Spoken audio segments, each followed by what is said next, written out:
Milan has spent 20 years rehabilitating dogs and training humans to have better relationships with their pets. I actually teach people about the simplicity behind how dogs understand us, how dogs accomplish happiness. Some moments in life are too pure to ignore. Cesar Millan wasn't looking for a new dog. Hi, my name is Cesar Milan, and what I do for a living is I train people how to be with their dogs. He wasn't expecting to have his heart stolen, but that's the thing about life. It doesn't wait for you to be ready. On an ordinary day in an ordinary street, a small, hungry puppy appeared out of nowhere and started following Cesar. It seemed to just blind trust a man it had never met before. But why? Why would a stray puppy, abandoned and alone, choose to follow a complete stranger? And more importantly, why did it refuse to leave his side? What happened next will melt your heart. The city was loud. Cars roared past, people shuffled in every direction, and conversations blurred into a steady hum. But in the middle of it all, there was silence. A silence that only Cesar Milan noticed. It wasn't a sound. It was a feeling, a presence. Something, or someone, was behind him. Cesar turned slightly, just enough to glance over his shoulder. And that's when he saw it. A puppy. Small, dirty, frail. It had no collar, no leash, nothing to show it belonged to someone. But that wasn't what caught Cesar's attention. It was the eyes. Big, dark, full of something that no stray should have. Hope. Cesar kept walking. He had places to be, dogs to train, but then the puppy moved. One step, then another. It wasn't running. It wasn't barking. It was just following. Cesar stopped. The puppy stopped. Cesar took a step forward. The puppy followed. This wasn't normal. Strays don't do this. They either run away, too scared to trust, or they bark, too wild to approach. But this one? It's been identified that dogs can communicate at least 6 different emotions to us through their barks. It had already made up its mind. It had chosen him. Cesar crouched down, his hand outstretched, palm facing down, a universal sign of peace. The puppy flinched. It wanted to come closer, but fear held it back. A long pause. Then, a single step forward. A sniff. A hesitation. Another step. It was slow, but it was real. Trust, as fragile and delicate as it was forming right in front of him. Cesar exhaled softly, watching the little creature. It was just a puppy, a tiny lost soul in a big, unforgiving world. But in that moment, it wasn't just a stray. It was his stray. And whether he planned for it or not, this puppy had already chosen its new home. Cesar knew better than to rush. A frightened dog, especially a stray, needed patience, not pressure. The puppy sat there, staring up at him, its small body tense but hopeful. Cesar slowly reached into his pocket and pulled out a tiny treat. He placed it on the ground, just a few inches away. No sudden moves, no direct eye contact, just an invitation. The puppy's nose twitched. Hunger was stronger than fear. It took a step forward, then another. Its little paws barely made a sound on the pavement. One quick sniff, and then gone. The treat disappeared in a single bite. Cesar smiled. That was progress, but trust wasn't built in a single moment. He slowly got up and started walking again, curious to see what the puppy would do next. And just like before, it followed. Not hesitantly, not out of fear. It followed as if it had already decided this was its person. Cesar led the puppy to a quieter spot, away from the busy street. If it truly wanted to stay with him, he had to test its trust. He kneeled again, and this time opened his palm, offering another small treat.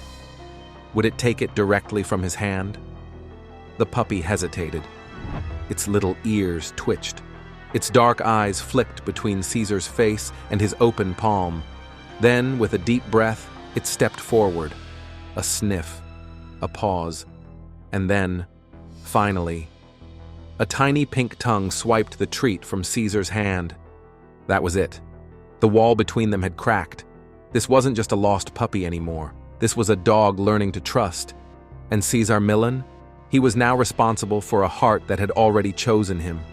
Cesar had rescued countless dogs before. He had trained the most aggressive and rehabilitated the most broken. Cesar Milan has become famous as the dog whisperer, the man who can tame the most untrainable dogs. But this one felt different. What was he supposed to do? He already had dogs. Plenty of them.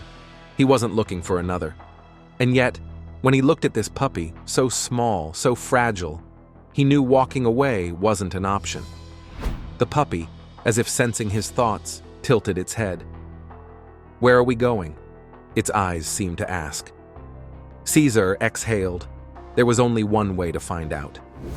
He reached for his phone and made a call to a friend at a nearby shelter.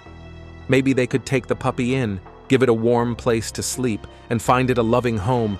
But as soon as Cesar stood up, the puppy reacted. It let out a small whimper.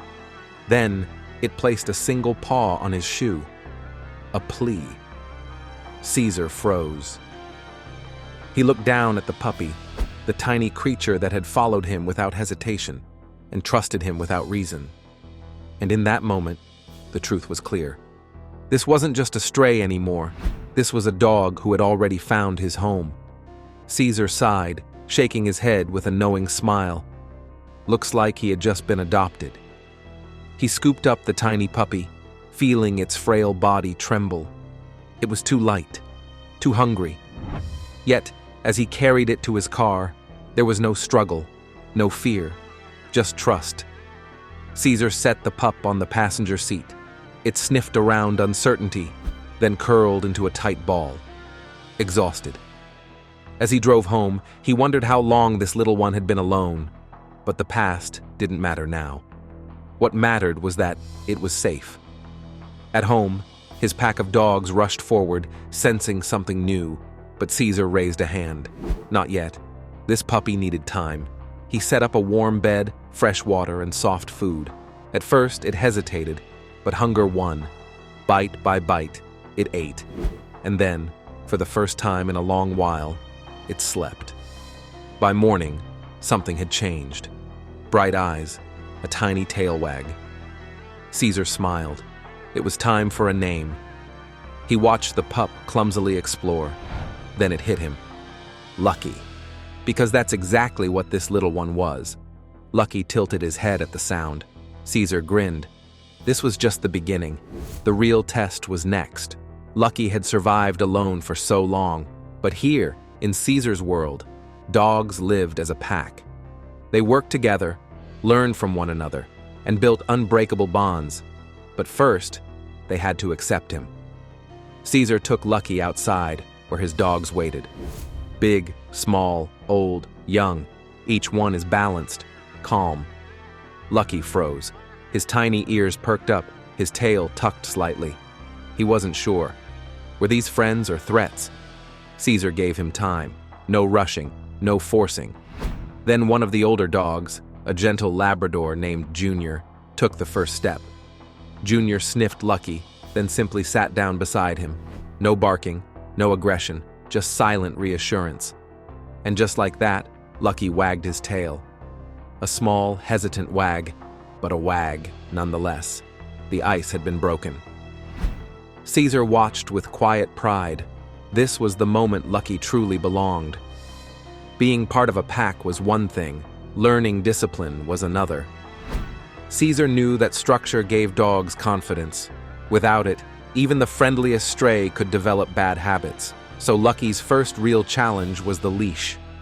For a dog that had spent his whole life running free, a leash could feel like a trap. Cesar held it out. No pressure, no force, just an invitation. Lucky sniffed it, backed away, sniffed again. His little mind was torn. Was this safe? Cesar remained calm. No frustration, no impatience. Then, he clipped the leash on. Lucky froze. For a second, his body stiffened, his tail low, but Cesar didn't pull. He didn't rush. He just walked forward. And then, something amazing happened. Lucky followed. Not out of fear, not out of resistance, but of trust. It was a simple step, but in a stray dog's world, it meant everything. The leash was progressing, but Cesar knew that trust alone wasn't enough. Stray dogs often develop behaviors to survive. Some beg for food, others steal it. Some become too attached, never wanting to be alone. Lucky was still learning the rules. One morning, as Cesar prepared breakfast, Lucky jumped up onto the counter. Instinct, hunger, old habits, but instead of scolding, Cesar corrected him the right way. A firm no, a gentle redirection, no yelling, no punishment, just clear communication. Lucky understood. The next time food was out, he sat patiently, waiting, respecting, learning. And that's when Cesar knew Lucky wasn't just surviving anymore. He was thriving. Lucky had come a long way, but there was still so much he had never seen. Cesar decided it was time to take him outside the ranch. For a stray, the world was once a place of fear. Loud cars, unfamiliar people, and constant danger. But today, Lucky would see the world through a different lens. As they walked through the neighborhood, Lucky's tail wagged cautiously. His ears twitched at every new sound, but there was no panic, no fear. Cesar led the way with confidence, and Lucky followed. When a passing car whooshed by, he tensed, but then looked up at Cesar. The unspoken message was clear. "Is this okay?" And Cesar's calm energy replied, "Yes, it is." For the first time, Lucky wasn't reacting to the world. He was experiencing it. A group of kids played nearby. One little girl spotted Lucky and ran over, her hands outstretched. Would he flinch? Would old fears return? Number Lucky sniffed her hand, wagged his tail, and leaned in. A stranger had once been a threat. Now they were just friends he hadn't met yet. Lucky wasn't just a stray anymore. He was a dog learning to love life. Cesar had a decision to make. Lucky was no longer lost. He was no longer afraid. He had a place, a family, and a future. But every dog has a purpose. And Cesar believed that Lucky's story wasn't meant to end there. One afternoon, a woman named Maria arrived at the ranch. She had heard about Lucky, a stray who had overcome his past, who had learned to trust again. Maria had lost her own dog months ago. Her house felt empty, too quiet. When she saw Lucky, she knelt down and whispered, "Hi, buddy." Lucky's tail twitched. His eyes searched hers. Slowly, Lucky took a step forward, then another. Then, with no hesitation, he nuzzled into her arms. Tears filled Maria's eyes. She looked up at Cesar, smiling. This was it. Lucky had found his home. The day had come. Lucky was leaving the ranch. Cesar watched as Maria clipped on the leash. This time, Lucky didn't freeze. He didn't hesitate. He had learned that a leash wasn't a chain. It was a connection. As they walked toward the car, Lucky stopped. He turned back. His eyes met Cesar's. No words were needed.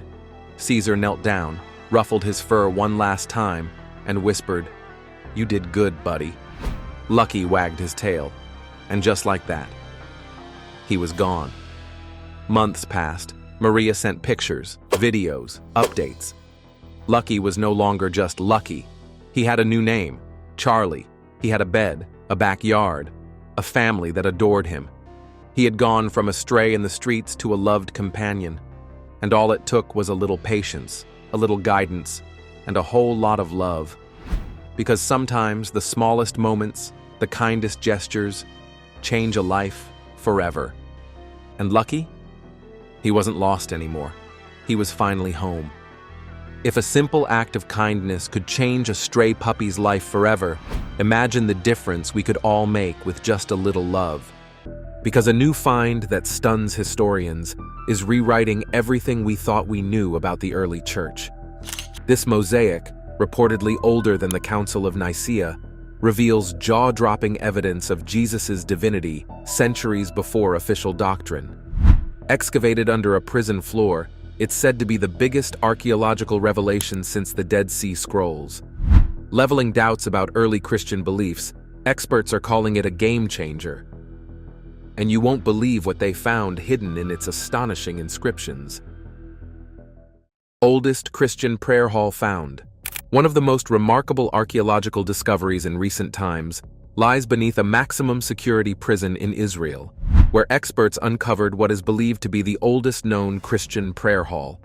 Discovered in 2005 during a check prior to expanding the Megiddo prison, a beautiful mosaic floor was found. More than a decade ago, an incredible relic of Christian archaeology was discovered in the most unlikely of places, beneath an Israeli prison. The prison happened to be located next to the ancient ruins of Megiddo, featuring inscriptions that mention Jesus as divine. This remarkable finding predates the Council of Nicaea, challenging those who argue that the notion of Christ's divinity was a later invention. Instead, it provides hard proof that early Christian believers honored Jesus as God Jesus Christ, long before church councils formalized doctrine. What makes this discovery stand out is the mosaic itself, which bears 3 separate inscriptions. One important inscription mentions a woman who offered the table to God Jesus Christ, suggesting that this sacred space housed celebrations of the Eucharist. Another inscription reveals a Roman centurion who supported the local Christian group, suggesting at least some degree of acceptance from the Roman administration. By locating this ancient worship site near a bustling Roman settlement, experts can see that Christians, Jews, Samaritans, and pagans coexisted more closely than many once assumed. The mosaic floor also features the classic fish symbol, which is among the earliest images used by Christians to define their faith. Because the prison building sits on top of the site, thorough excavation has proven difficult. The Israeli Antiquities Authority initially found the mosaic, then realized they would need to shift the prison to another location for deeper study. Plans to relocate the inmates took years, but the wait gives archaeologists a chance to preserve and document the earliest known Christian prayer hall. Visitors may one day explore it themselves, seeing firsthand the clues that show a powerful devotion to Jesus in the early 3rd century. The site's location, Megiddo, biblical Armageddon, also adds to the intrigue, as prophecy places the final battle between good and evil in the same area. Although many critics once argued that early followers of Jesus had simpler views of him, the inscription God Jesus Christ leaves little doubt regarding how at least some 3rd century Christians saw their Lord. This changes the typical understanding of how and when Christian beliefs developed, since the mosaic proves that Christians called Jesus God well before the Council of Nicaea in 325 AD. Far from being an invention pushed by imperial decree, the idea that Jesus was divine appears woven directly into the earliest fabric of Christian worship. In addition, the cultural mix surrounding Megiddo demonstrates that Roman officers, Jewish residents, Samaritans, and Christians often lived side by side, suggesting a more complex religious landscape than we might imagine. This means the persecution of Christians, though real at times, did not stop certain groups from worshiping openly. Ultimately, this remarkable site under Megiddo prison grants us a captivating window into how the first Christians gathered, prayed, and proclaimed Jesus as God. It stands as a precious piece of evidence that calls us to look deeper into the roots of the Christian faith. Inscription declaring Jesus as divine. The discovery of an inscription declaring Jesus as divine has sparked fascination among believers and skeptics alike.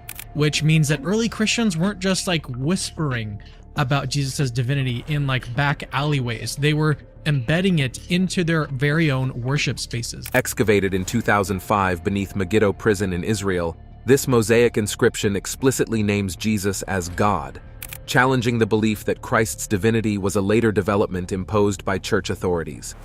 Instead, the find reveals a community of 3rd century Christians who worshipped Jesus as fully divine, centuries before the Council of Nicaea formalized Christian doctrine.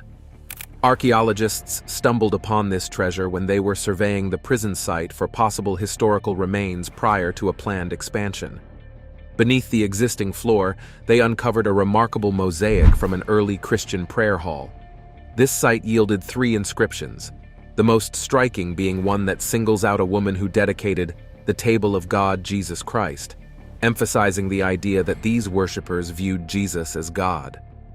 Another inscription refers to a Roman centurion who contributed financially to the prayer house, demonstrating, at least to some extent, the acceptance, or at minimum tolerance, of this Christian community by some in the Roman military. What makes this discovery so important is the way it upends long-standing assumptions about early Christian beliefs. Until recently, skeptics argued that Jesus was only considered fully divine centuries after his crucifixion, and primarily due to decisions reached in church councils such as Nicaea, 325 AD. However, the phrase God Jesus Christ, found in the mosaic, suggests that these beliefs were practiced and taught as early as 230 AD. Moreover, Megiddo's mixed faith environment, evidence shows Samaritans, Jews, pagan Romans, and Christians overlapping, suggests a rich context in which ideas of Christ's divinity intersected with diverse cultural influences. Further adding to this site's intrigue is its proximity to the ancient city of Megiddo, a place with deep biblical significance, long associated with fortifications, battles, and end-times prophecy, Armageddon. Though today it is a quiet area, its history is bursting with drama, from King Solomon's fortification to Roman military presence. Finding a Christian prayer hall here underscores the spiritual importance of this region. It's remarkable that this early house of worship, complete with vivid mosaics and inscriptions, remains so well preserved under a modern prison. Excavators had to work meticulously, often delayed by security protocols, to study and document the fragile remains. From a theological standpoint, the inscription declaring Jesus as divine is of particular interest. It provides material evidence that, decades before Constantine issued the Edict of Milan, and over a century before Nicaea, some Christian communities were already openly worshiping Christ as God. This fuels debate over how quickly and widely the concept of Christ's divinity spread in early Christianity. From a historical perspective, the mosaic reveals fascinating details about social and religious diversity in the Roman world. Romans, Jews, Samaritans, and early Christians could live side by side, defying the old assumption that Roman officials universally persecuted believers. Multi-faith coexistence. Multi-faith coexistence refers to different religious groups living together in harmony, even when their beliefs vary. In the case of the ancient site uncovered beneath Megiddo prison, archaeologists found traces of Christians, Jews, Samaritans, and pagans sharing common ground. This unique situation shows that these communities may have worked side by side, forging relationships based on daily life rather than issues of worship. When experts began their excavation, they were amazed to discover not just an early Christian prayer hall, but also evidence of nearby Jewish and Samaritan villages. While many assume religious groups in the past could not coexist peacefully, this site in Israel suggests something more nuanced took place. For instance, the presence of a Roman centurion who donated to the Christian community signals at least a partial acceptance of this new faith by a member of the Roman military. Rather than driving out or punishing the Christians, it appears some Roman officials tolerated, or even supported, their gatherings. Such openness challenges the image of constant religious strife in the ancient world. While clashes did occur, these findings remind us that ordinary life might have been more cooperative than we often imagine. People often needed to trade goods, access water, and secure farmland, all of which required working together. This daily reality could have fostered practical relationships, sparing groups from continuous conflict. The mosaic discovered under the prison even displays Christian symbols like the fish, which would have been easily recognized by other believers, yet it did not seem to create upheaval among non-Christian neighbors. The town's layout further underscores this shared environment. Megiddo once housed a mix of households from different faiths.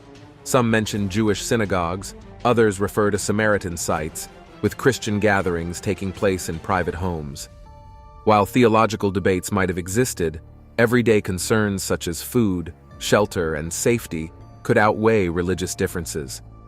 The archaeological record here causes one to wonder how many local friendships and business connections might have formed across faith lines. Moreover, this multi-faith setting shows that persecution of some Christian groups, though real in certain periods, did not always mean total banishment or fear everywhere. Evidence from Megiddo suggests there were places where Christians felt secure enough to construct a dedicated prayer area, possibly receiving monetary help from local donors. Such support would have been impossible without some level of tolerance. Significance of the fish symbol. The humble fish symbol has played a surprisingly major role in Christian history, acting as a quiet yet powerful sign of faith.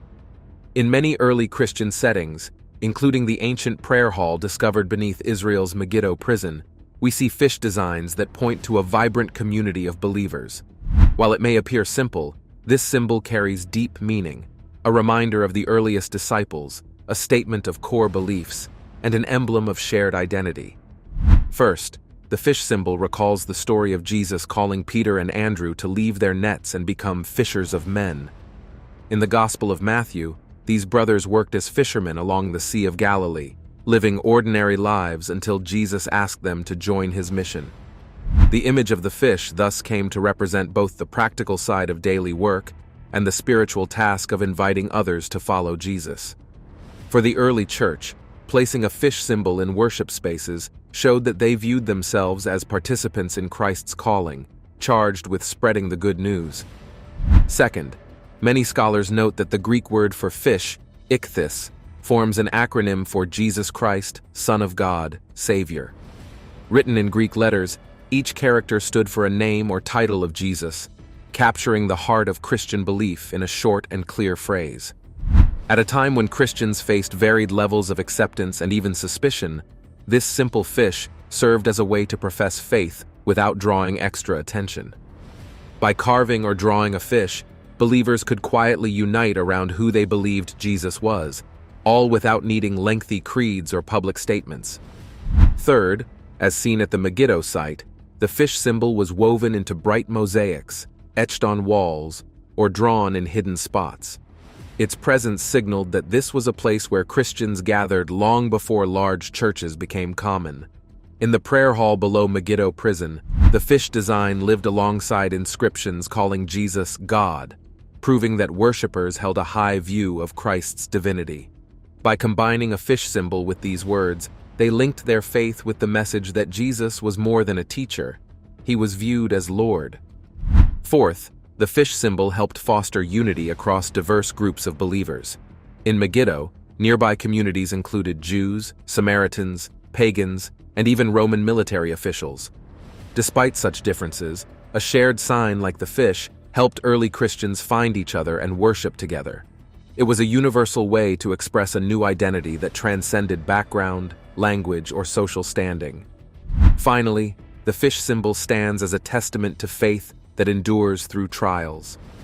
Though persecution of Christians varied over centuries, there were times when openly declaring one's devotion to Jesus brought real danger. Even then, the fish endured as a sign of hope and solidarity. By quietly marking doorways, tiles, or meeting spots, believers could say, "We belong to Christ," without necessarily shouting it in places where doing so was unsafe. To this day, the fish symbol remains familiar worldwide, spotted on car bumpers, church signs, and personal jewelry as a brief yet deeply moving confession of trust in Jesus' message. Its meaning has shifted from secret code to public display, but the heart behind it remains the same. Across centuries, from the mosaic floors of an ancient prayer hall to the modern world, the fish reminds us of calling, conviction, and community, core elements that shaped the Christian story from the very start. Challenges in excavation. Excavating an ancient site sounds thrilling, but it comes with a host of real-world hurdles. The uncovering of a Christian prayer hall beneath Israel's Megiddo prison perfectly shows how challenging it can be for archaeologists to do their work effectively.